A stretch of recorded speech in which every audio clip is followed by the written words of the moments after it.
two, one, two, three.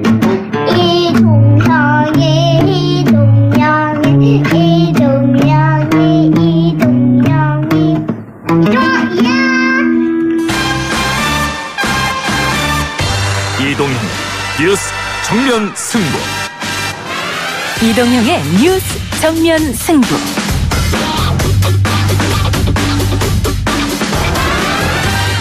청취자 여러분 안녕하십니까, 이동형입니다.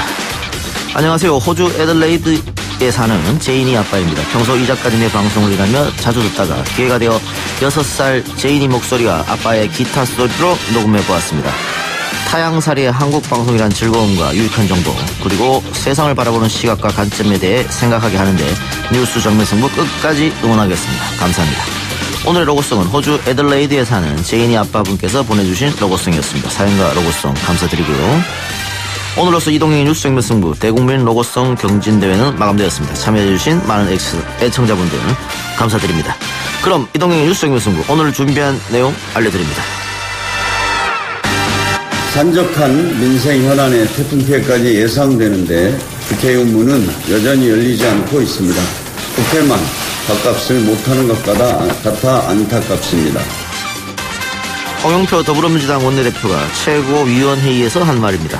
국회가 여전히 개점 휴업 중이죠. 이에 대해서 김종대 의원이 오늘 자신의 SNS에 한마디 거들었습니다. 국회가 실업자 300명에게 수당 주는 대기소다라는 건데요. 김종대 의원에게 직접 들어보겠습니다. 기무사령부가 세월호 사건 당시 조직적으로 관여한 문건들을 발견하였습니다. 국군 기무사령부가 세월호 사고 직후 관련 TF를 6개월간 운영하면서 조직적으로 사찰해온 사실이 확인됐습니다. 국방부 사이버 댓글 사건 조사 TF가 오늘 조사 결과를 브리핑했는데요. 세월호 유족 사찰과 국가안보는 도대체 어떤 연관성이 있었길래 민간인 사찰을 감행했던 걸까요? 최강병기에서 확인합니다. 지상아 사랑해. 오늘 마지막 방송. 마지막인가요? 네. 또 한다고 하던데. 그래요? 평상시에 더 합시다. 이렇게. 좋은 주제로. 시간 좀 내주세요. 바쁜 척 하지 마시고. 이랬던 그분들이 다시 돌아왔습니다. 여론조사를 논하는 두 분. 선거 끝나고도 여론조사는 계속됩니다. 민심은 숫자다. 이름만 바꿔 두 분 다시 모십니다. 권순정 실장, 윤희용 센터장과 함께합니다. 네, 그리고 오늘부터 월요일마다 스포츠 코너를 선보입니다. 김한 JTBC 축구 해설위원과 박용실 MBC 스포츠 캐스터가 출연합니다. 7월 2일 월요일 이동희 뉴스 정면 승부 시작하겠습니다.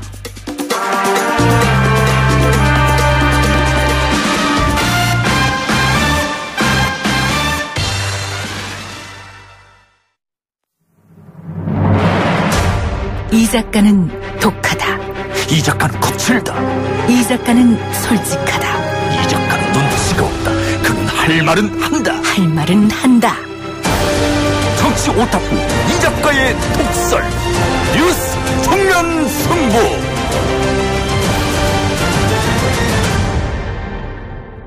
국회는 실업자 300명에게 세계 최고의 실업주당 주는 대기소에 불과하다. 오늘 정의당 김종대 의원이 이런 글을 SNS에 올렸습니다. 본회의 한 번 열지 못한 채 6월 임시국회는 종료가 됐죠.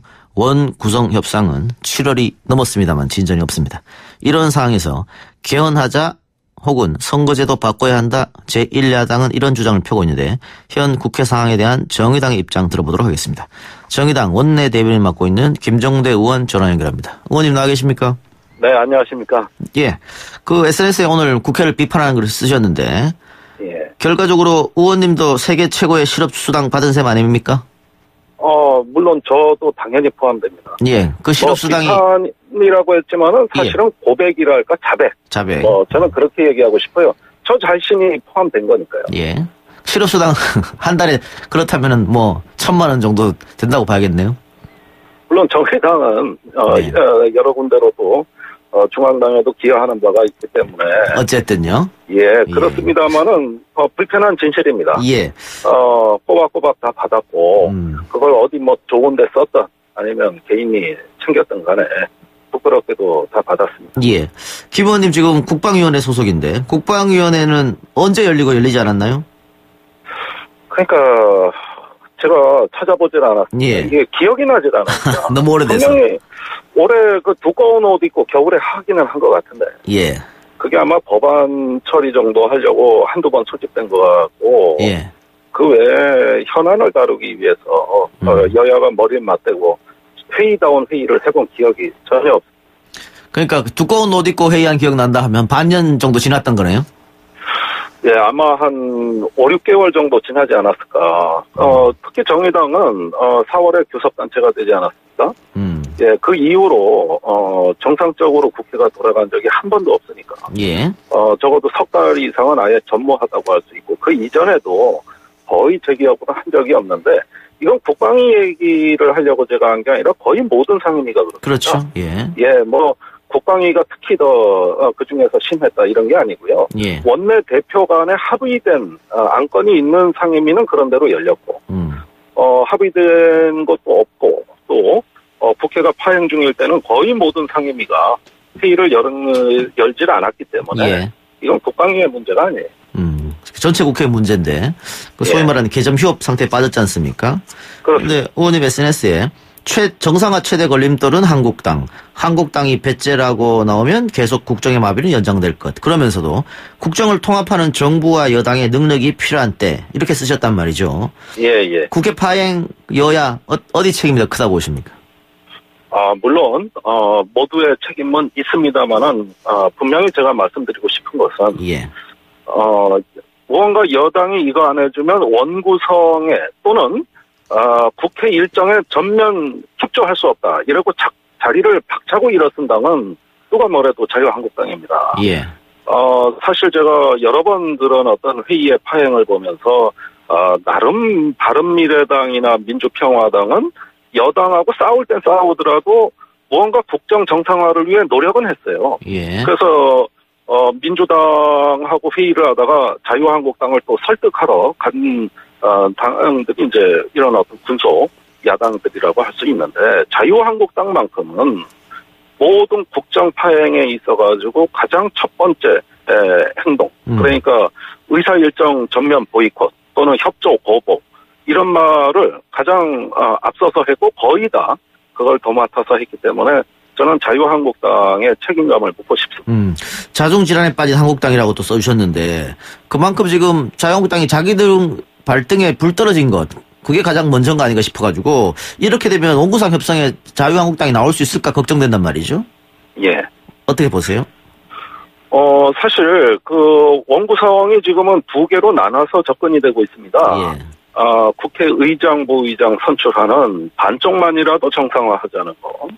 또 상임위원장까지 다 포함해가지고 전체를 다 정상화하는 거. 예. 이렇게 두 가지로 나눠서 접근이 되고 있는데 상임위원회가 정상화 안 되고 의장단만 뽑으면 그건 반쪽밖에 안 되는 거거든요. 그렇죠. 여전히 국회는 마비인 겁니다. 그런데 지금 자유한국당 내부 상황이 상임위원장을 선거로 뽑다 보니까 지금 친박, 비박 뭐 갈라져서 이 와중에 상임위원장을 제대로 선출할 수 있겠느냐. 예. 그래서 여야 접촉이 있을 때도 자한당에서는 당내 사정을 이유로 조기에 그 상임위 구성에 협조하기 어렵다는 나름대로 발언이 나왔나 봐요. 제가 그걸 전해 들었습니다. 근데 방금 말씀하신 것처럼 당장 급한 건 원구성 협상일 텐데요. 네. 협상에 나서지는 않고 지금 김성태 대표 대행이죠? 네. 개헌 얘기를 했단 말이죠?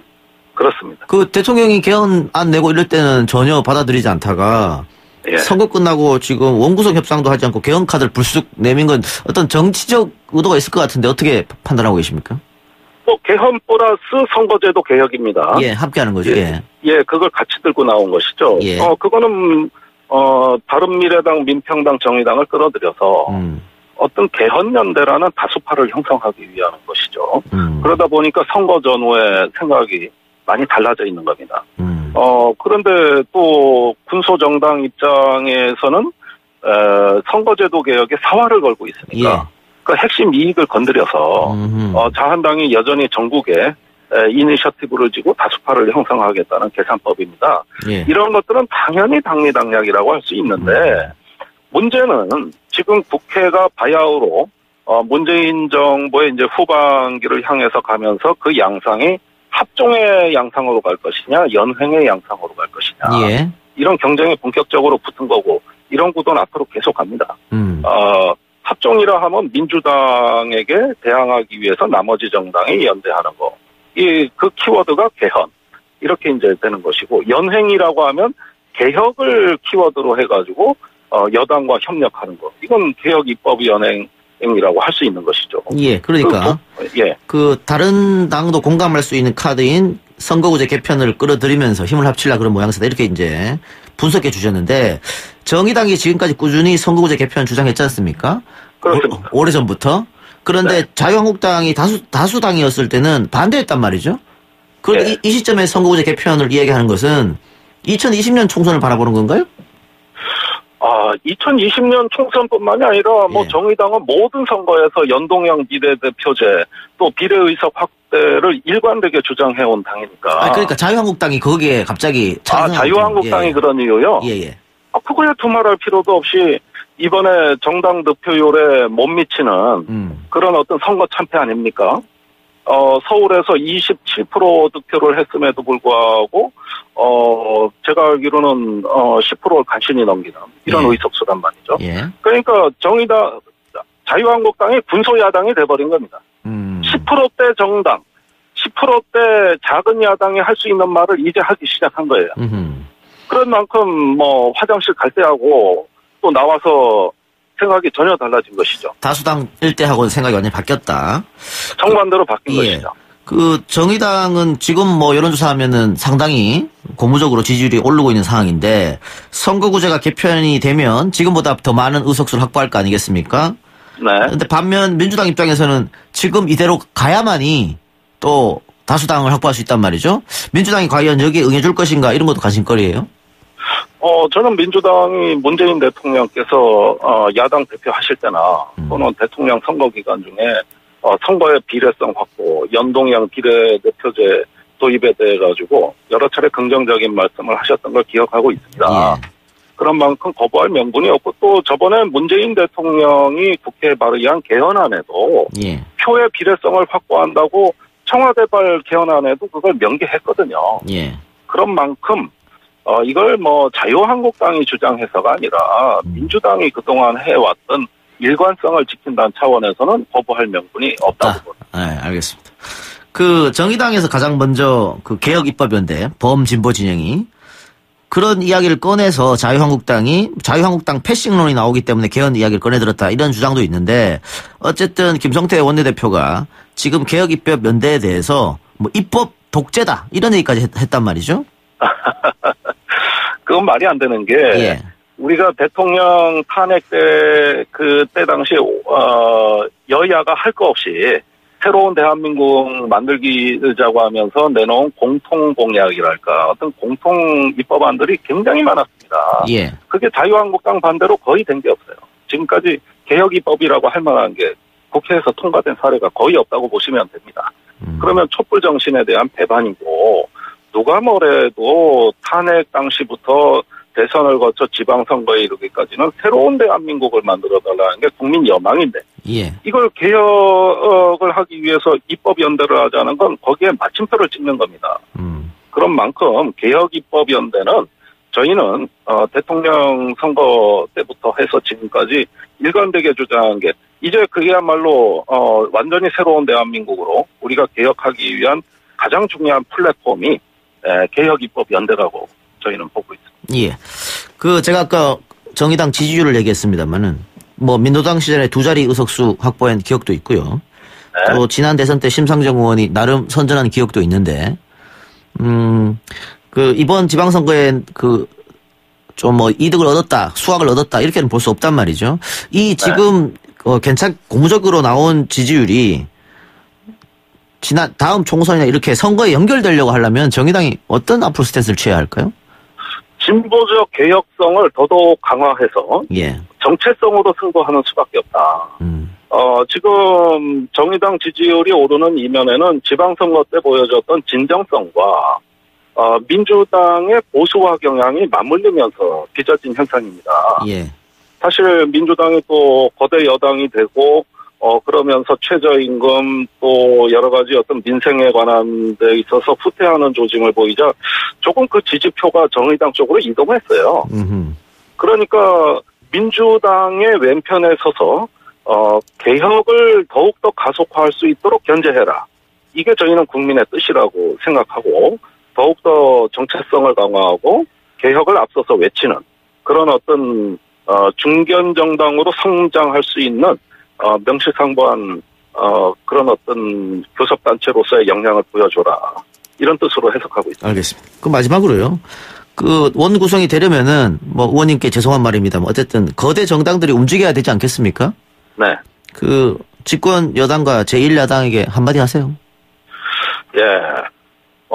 내로남불, 남이 주장하면 불륜이고 내가 주장하면 로맨스다. 이제 이런 어떤 정치적인 행태에서 벗어나가지고 예. 개헌이든 개혁이든 둘 다 필요하다는 것. 이걸 좀 인정했으면 좋겠습니다. 무엇보다도 개헌을 선택할래, 개혁을 선택할래. 국민에게 이렇게 묻는 것은 엄마가 좋으냐, 아빠가 좋으냐라고 묻는 거하고 똑같습니다. 그건 정치의 갑질입니다. 이 국회가 그런 거 해서는 안 됩니다. 이런 걸로 왜 갈등이 빚어집니까?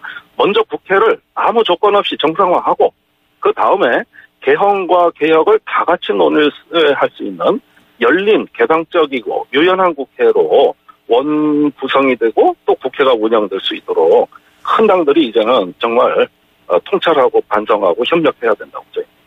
알겠습니다. 의원님 말씀 오늘 여기까지 듣겠습니다. 예, 고맙습니다. 예. 예스앱으로 장담비님, 지금 팟빵 앱이 되지 않는데 예스앱을 활성화시키려는 YTN의 큰 그림인가요? 그건 아니고요. 지금 팟빵이 움직이고 있으니까 조금만 기다려 주시기 바랍니다. 예, 지금까지 대답 나눈 분은 정의당 김종대 의원이었습니다. 네, 자연재해 속보가 들어왔네요. 경기 광주 초월읍 쌍동리 쌍문교에서 중학생 2명이 하천으로 떨어졌는데 한 명은 나왔으나 나머지 한 명이 급류에 휩쓸려 실종된 상황이라고 합니다. 또 한강 홍수통제소에서 오후 6시를 기해 발령된 자연재해 홍수주의보 알려드립니다. 한강 경인천 유역에 내린 비로 광주시 경안교 지점의 수위가 계속 상승하면서 2018년 8월 2일 19시쯤에는 주의보 수위를 초과 도달할 것이 예상되어 홍수주의보를 발령했습니다. 재해지역인 한강 경인천 인근 경기 광주 용인지역 주민들은 유의하시기 바랍니다. 문의사항은 한강 홍수통제소 지역번호 02-590번에 9999번으로 연락하시기 바랍니다. 다음으로 기상청에서 발표한 호우경보 대치에 의한 발표 알려드립니다. 2018년 7월 2일 18시 10분 화성시 지역에 호우경보 대치가 발효됐습니다. 집중호우 시 인명피해가 많이 발생하고 있는 물에 잠긴 도로나 소규모 교량은 접근을 금해주시고 불필요한 외출은 자제해 주시기 바랍니다. 산사태나 상습 침수, 축대 붕괴 등 재해 위험 지역 주변과 해안 저지대 주민은 관계자 지시에 따라 사전에 안전한 곳으로 대피하시기 바라며 보행 중 가로등이나 신호등, 옥외 광고판, 맨홀 뚜껑 주변은 감전의 위험이 있으므로 접근하지 마시기 바랍니다. 산간 계곡과 하천변, 유원지, 휴양림 등에서 야영 중인 행락객들과 낚시객들은 안전지대로 대피하시기 바랍니다. 이상 행정안전부에서 알려드린 사항입니다.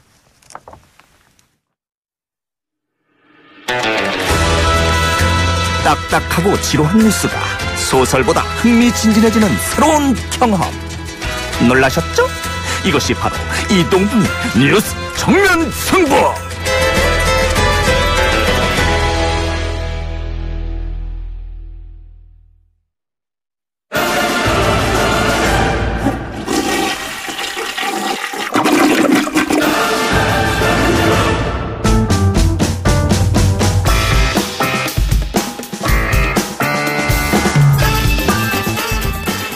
네, 날마다 쏟아지는 수많은 이슈들을 대한민국 최강 변호사와 최고 기자가 시원하게 뚫어드립니다. 백성문 변호사, 아시아경제 장영진 기자 나오셨습니다. 어서 오세요. 안녕하세요. 안녕하십니까. 네. 자, 국군 기무사령부가 세월호 참사에 조직적으로 개입했다. 특히 유족을 사찰했다. 세월호 유족은 어떻게 보면은 국가가 제대로 재난 상황에 대처하지 못해서 이런 일이 벌어진 피해자인데 국가가 피해자를 왜 사찰합니까? 글쎄 좀 이해가 안 됩니다. 이게 사고 발생 13일째 되는 날부터 사찰을 시작했다고 하는데, 그러니까 그 기무사 얘기로는 그렇습니다. 유족 지원을 하기 위해서 이런 활동을 했다라고 하는데, 뭐 어떤 유족의 뭐 성향이 어떻다더라, 강성이다, 무슨 발언을 했다, 이 성격이 어떻다. 그래서 가족들 사이에서도 뭐가 어떻다더라. 이런 내용을 아주 디테일하게 적어놨었거든요. 이게 과연 유가족 지원을 위한 것인지 참 의심스럽습니다. 뿐만 아니라 뭐 선체 구조라든지 인양과 관련해서 그 유족들이 여러 가지 주장이 나오니까 이런 주장을 가라앉히기 위해서 어떻게 해야 된다. 심지어 유족들이 시위를 한다니까 맞불 시위를 만들어 조직해야 된다. 그래서 뭐 보수단체를 동원한다. 보수단체에 뭐 시위 정보를 넘겨준다. 이런 내용들이 포함이 돼 있었다고 합니다.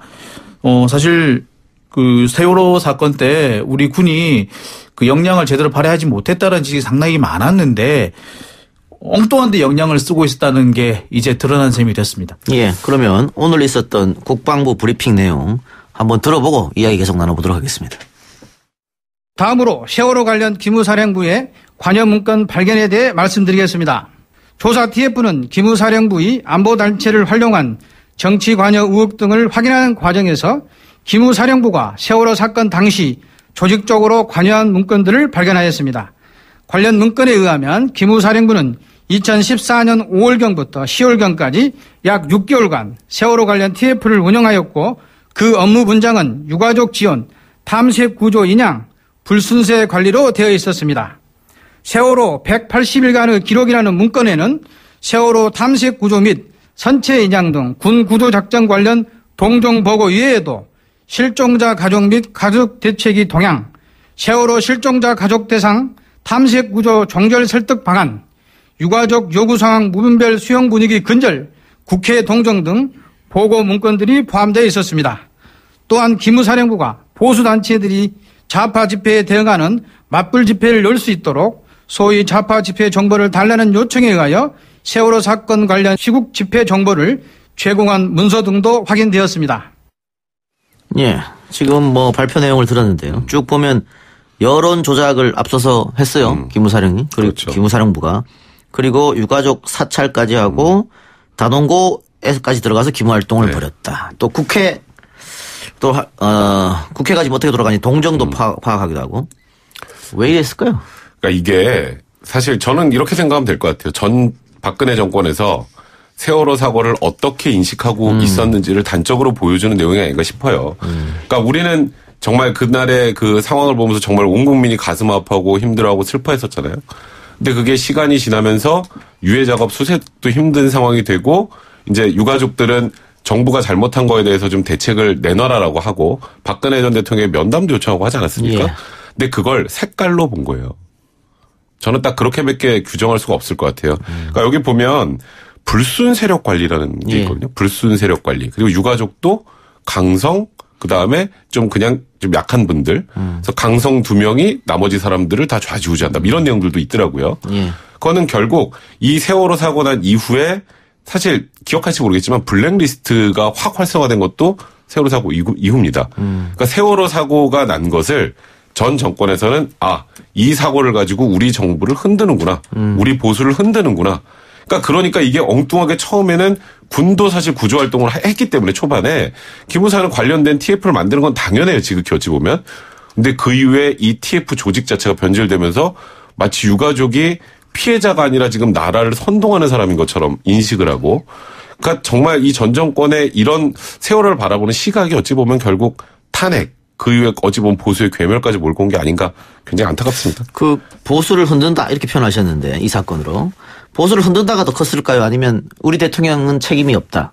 혹은 우리 대통령 원래 관심이 많았다. 두 개 다예요. 두 개 다입니까? 두 개 다예요. 두 개 다. 글쎄 저는 그렇게 생각해요. 두 개가 연관이 있다 하더라도 그것이 기무사의 업무는 아니에요. 그렇죠. 사실 기무사는 당연히 아니죠. 당연히 아닌데 그걸 활용했다는 게 더 문제죠. 그런 인식을 가지고. 그러니까 기무사는 사실 군 기관이고요. 모든 그 관할권은 군을 벗어나면은 관할권이 없어요. 예. 그 넘어오는 그 순간부터 이게 월권에 해당이 되는데 참 어떻게 이런 발상을 할 수 있었는지가 좀 의심스럽습니다. 그러니까 국군 기무사라면 국가 안보 활동에 관해서만 해야 되는 거잖아요. 그렇죠. 군과 관련돼서 그것도. 예. 그런데 이 민간인 사찰이 왜 국가 안보 활동에 그러니까 그게 설령 그게 국가 안보와 관련이 있다 하더라도 기무사가 개입할 수 있는 부분은 절대 아니었습니다. 자, 그러면 이거를 누가 지시를 했을까?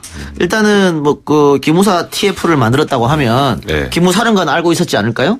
그러면 기무사령관이 본인 선에서 직접 지시를 했는지 아니 그 윗선이 또 있었는지.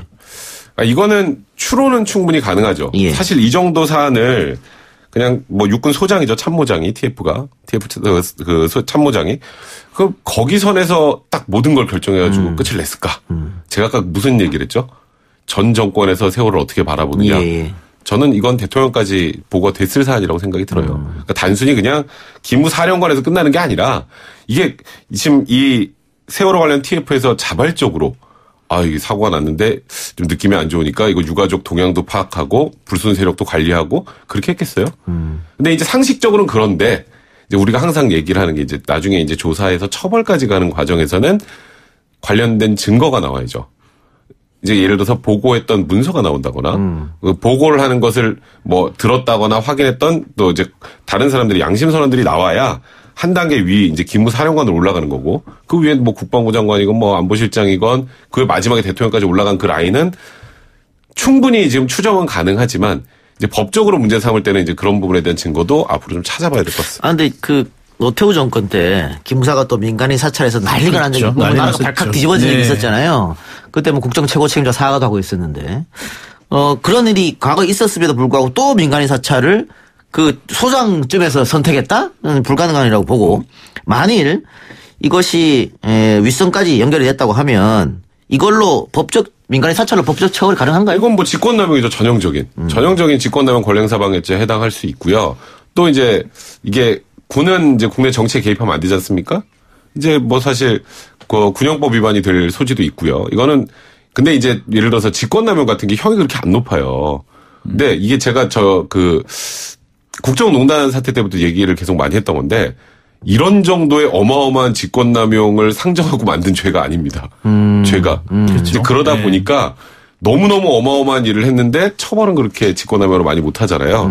그러니까 참 직권남용 죄라는 걸 만든 입법자의 생각을 뛰어넘는 이제 그런 범죄들이 벌어졌던 겁니다. 그러니까 대통령이 탄핵이 됐죠. 그럼 법을 좀 수정 보완해야겠네요? 그럼 국회 지금. 그러니까 국회의원들 뭐 하고 있는지 잘 모르겠어요. 사실. 정치 관여죄가 되면 조금 더 길게 적용이 될 것 같아요. 일단 공소시효가 5년 이하의 징역인데 공소시효가 7년이더라고요. 근데 문제는 이것이 2014년에 법 개정이 되면서 이게 공소시효가 10년으로 늘어났습니다. 근데 지금 계산해 보면은 2008년 7월 이전의 범죄는 현재 공소시효가 끝났다는 얘기죠. 그래서 상황에 따라서는 일부분은 이미 공소시효가 끝났을 가능성도 있고 그다음에 이게 뭐냐면 공소시효가 중간에 연장됐기 때문에 중간에 공소시효가 연장되는 이 사안을 어떻게 볼 것이냐 가지고 이게 조금 이렇게 해석에 있더라고요. 그래서 이런 공소시효 완료 전에는 그러니까 완료돼 버린 상황에서 연장이 되면 다시 공소시효가 연장되지는 않는데 공소시효가 완료되기 전에 법이 바뀌면 그거는 바뀐 법으로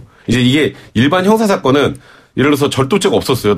내 물건 훔쳐도 나 훔칠 때는 근데 갑자기 몇 년 후에 절도를 처벌한대요. 그래서 처벌하는 건 안 돼요. 그건 소급표 금지 원칙에 반하는데 이 처벌할 수 있는 기간에 관련된 부분은 조금 다르게 해석합니다.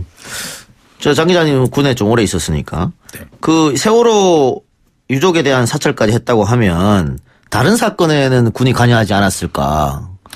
이번에 나온 문건에도 보면요. 광우병 촛불 집회 2008년이죠. 그때부터 이미 군 관계자가 이 시위 현장에 개입을 했다. 그다음에 사찰을 했다라는 그 증거들이 일부 나왔습니다.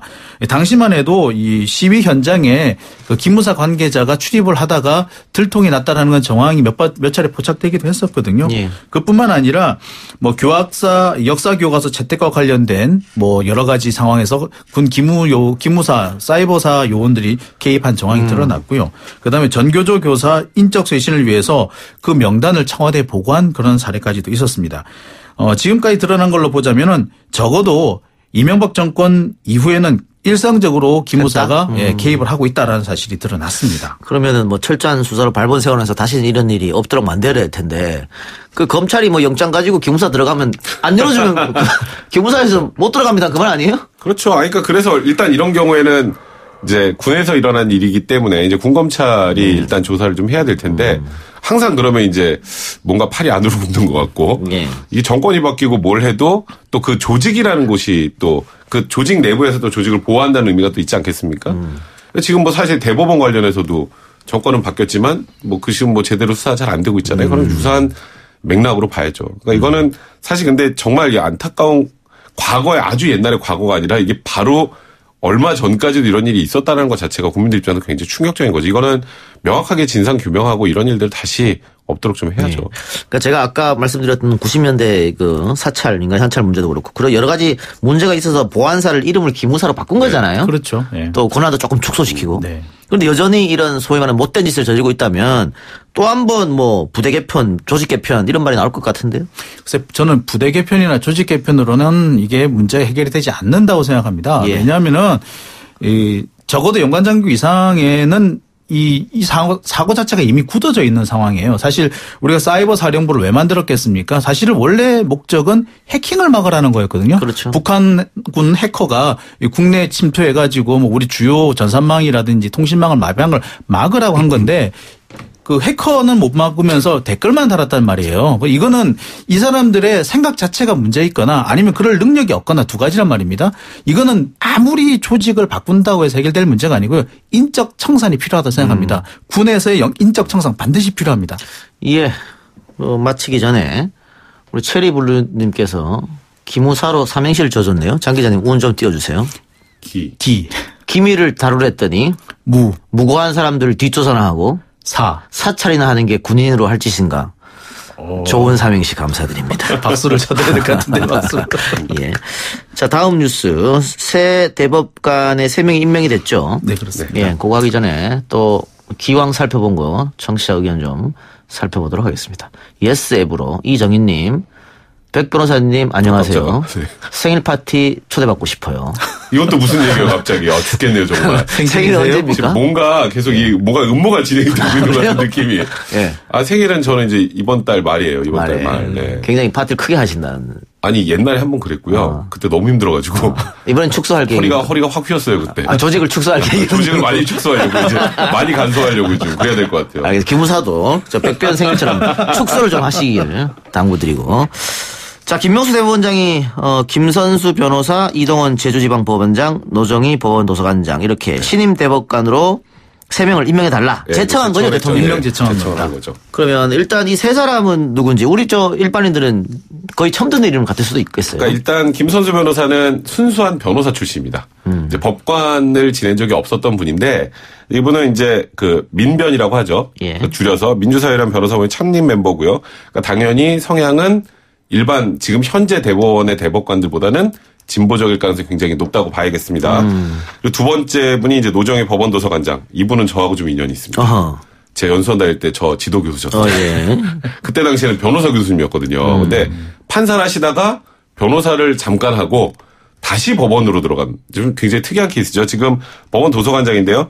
노정희 도서관장이 이번에 만약에 대법관으로 이제 임명이 된다고 하면 여성 대법관이 역대 최다인 4명이 됩니다. 그리고 이제 이동원 제주지방법원장은 이제 뭐 굉장히 27년 동안 법관만 하셨으니까 정통 법관이시고요. 이게 헌재 결정으로 그때 통합진보당 해산이 됐었죠. 예. 그때 해산됐을 때 하나 논란이 됐던 게 있었어요.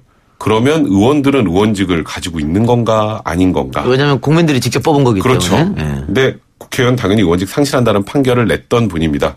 뭐 근데 그걸 가지고 뭐 보수다 진보다 나누기는 뭐한데 굉장히 뭐 법원 내부에서 평도 좋은 분으로 지금 알려져 있고 근데 이제 이렇게 되면 이제 문재인 정부 접어들어서 이제 대법관 13명 중에 7명이 이제 이 현 정부에서 임명한 상황이 되기 때문에 그 전에 있었던 이 대법원의 문제, 각종 무슨 뭐 재판 거래 의혹이나 판결이 굉장히 보수적으로만 나왔다라는 예.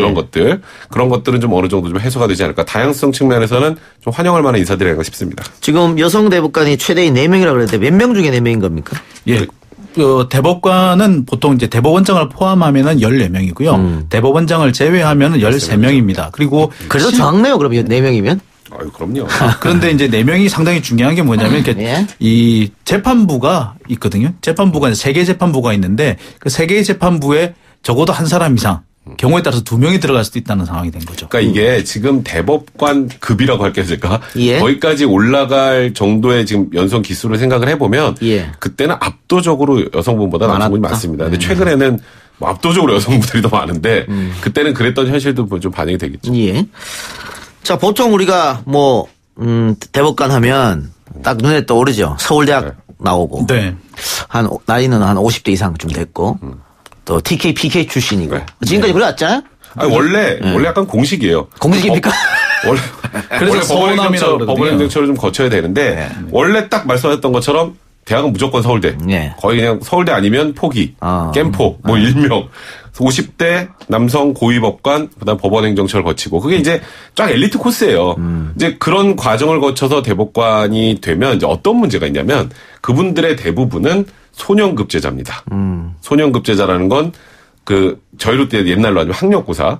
우병우 같은 사람? 네, 학력고사 모드로 대학을 마친 분들이에요. 그러니까 세상 물정을 사실 어찌 보면 잘 모르고 완전 초엘리트만 코스만 밟았던 분들이기 때문에 다소 현실과 좀 동떨어진 그런 판결들을 많이 해요. 그러니까 좀 현실에 대한 현실 인식 감각이 좀 떨어진 분들이 많았어요. 근데 그런 분들한테 그런 얘기하면 감히 알지도 못하는 놈이 막 이렇게 얘기를 하는 분들이 보통 대법관들이 되셨었기 때문에 권위주의가 강했었고 어쩔 수 없어요. 사회 다양성 인정하지 않고. 네, 그래서 이제는 대법원도 좀 바뀌어야 되지 않겠느냐라는 얘기는 항상 있었는데. 그럼 과거 기준이었으면 백성문 변호사는 아예 안 되겠네요. 서울대 아니죠? 아니죠. 소년급제 아니죠? 저는 노년급제입니다. 네, 문재인 정부 들어와가지고 이런 서남호 서울대 출신의 남성 고위법관 그리고 50대라는 그런 공식이 좀 깨졌어요. 그러니까 지금까지 이제 4명의 대법관이 임명이 됐고 지금 이번에 3명이 더 임명이 됩니다만 보면은 대학이 되게 다양해졌어요. 그러니까 성대, 고대, 건대 이렇게 다양하게 됐고 그러니까 이제 또 서울대 출신이면은 또 남성이 아닌 거예요. 이런 식으로 해서 조금 다양성을 많이 꾀했던 게 사실인 것 같습니다. 그래서 이게 좀 많은 변화가 아직까지는 물론 좀 이걸 변화라고 해야 되나라고 말하시는 분들도 계세요. 하지만 과거에 비하자면 정말 장족의 발전이다 이렇게 볼 수 있을 것 같습니다. 예. 자 그러면은 이제 임명 정식으로 할 때까지 대통령만 이제 임명하면 되는 건가요? 남은 과정 뭡니까? 국회에서 청문회를 하죠. 네. 청문회를 해야 되고 일단 대통령이 국회에 이제 임명 동의를 요청을 하게 될 것이고요. 그다음에 동의 절차를 들어가기 전에 일단 국회 법사위에서 인사청문회를 다 거칩니다. 그리고 그 다음에 이제 본회의를 또 가야 되겠죠. 동의를 받은 다음에 하게 됩니다. 예, 백성문 변호사 말처럼 이제 3명이 임명될 경우 문재인 대통령 취임 이후 임명한 대법관이 전체 대법관 13명 중 7명, 절반 이상을 차지하게 되는.